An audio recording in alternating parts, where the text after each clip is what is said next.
যদি কোনো বান্দা সরষের দানা পরিমাণ যদি দান করে, ওইটাকে আল্লাহ তাআলা লালন পালন করতে করতে এক সময় বহুত পাহাড় সমান পর্যন্ত করে দেয়। বলেন সুবহানাল্লাহ।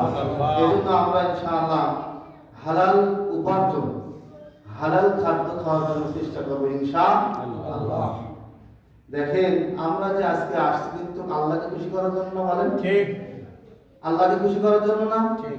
এই আল্লাহকে খুশি করার জন্য যদি আমরা আজকে এখানে ইবাদত বন্দেগীর জন্য এসে থাকি, তাহলে দেখেন আপনি আপনার কর্মজীবনে কোন খাতে কর্ম কি করছেন, কিভাবে হালাল ইনকাম করছেন কি হারাম ইনকাম করছেন, এটাকে আল্লাহ দেখে না?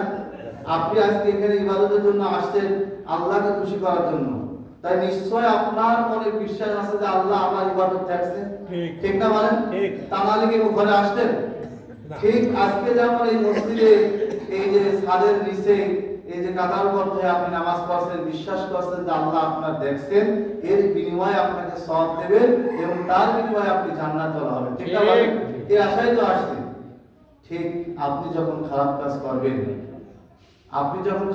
করবেন, এটাও জেনে রাখবেন যে আল্লাহ তাআলা তখন কিন্তু আপনাকে দেখেন, ঠিক না? বলেন এজন্য আমরা আল্লাহ তাআলার পথে আমাদের আসতে হবে এবং আল্লাহ তাআলা আমাদেরকে যে আদেশ করেছেন, আল্লাহ পাক রব্বুল আলামিন যাতে আমাদেরকে আদেশগুলো আমরা যাতে মানতে পারি এবং আল্লাহর ইবাদত বন্দেগী করতে পারি, আল্লাহ পাক রব্বুল আলামিন আমাদের সকলকে তৌফিক দান করুন। আমিন। আশহাদু আল্লাহুম্মা ওয়া আলা সাইয়্যিদিনা শাফিঈনা মুহাম্মদ। প্রিয় হাজিরিন, আজকের মূল খুতবার বিষয় হালাল এবং হারাম উপার্জন। দেখবেন অনেকেই ইবাদত বন্দি করে, হালাল খায়, হালাল ইনকাম করে, হালাল উপার্জন করে, ঠিক না? বলেন আবার অনেকে আছেন হারাম উপার্জন করে, হারাম খায় এবং আল্লাহর ঘরেও আসে, ঠিক না? বলেন ঠিক আছে না? বলেন ঠিক। এজন্য আল্লাহ তাআলা ঘোষণা দিয়েছেন, আপনারা মুনাফিকের নাম শোনেননি?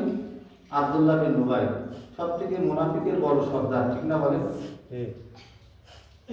আর মুনাফিক কিন্তু মুসলমানের ভিতরে, ইহুদি খ্রিস্টান নাসারা এদের কিন্তু মুনাফিক না, মুসলমানের ভিতরে কিন্তু মুনাফিক, ঠিক না? বলেন আব্দুল্লাহ বিন উবাই আল্লাহর নবীর সাথে খাওয়া দাওয়া করেছেন, আল্লাহর নবীর সাথে জিহাদের ময়দানে গিয়েছেন, আল্লাহর নবীর পিছনে নামাজ আদায় করেছেন, ঠিক না? বলেন কিন্তু তারপরেও কি সে কি মুনাফিকের সর্দার? আপনারা ঘটনা জানেন।